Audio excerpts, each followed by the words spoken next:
Hi! Today we learn about sky letters, grass letters, and root letters.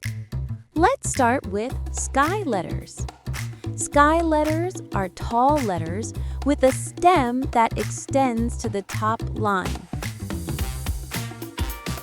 which are B, D, F, H, K, L, T. Grass letters. These letters sit on the grass line and are short,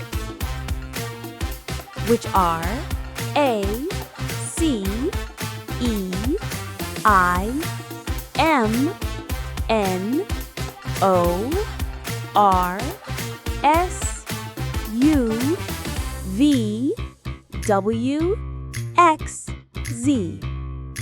Root letters.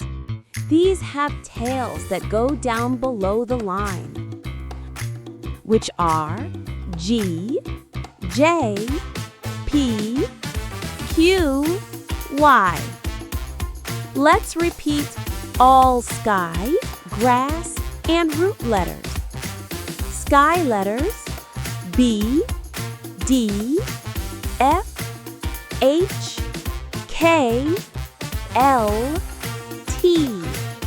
Grass letters A, C, E, I, M, N, O, R, S, U, V, W, X, Z. Root letters G, J, P, Q, Y. Thanks for watching.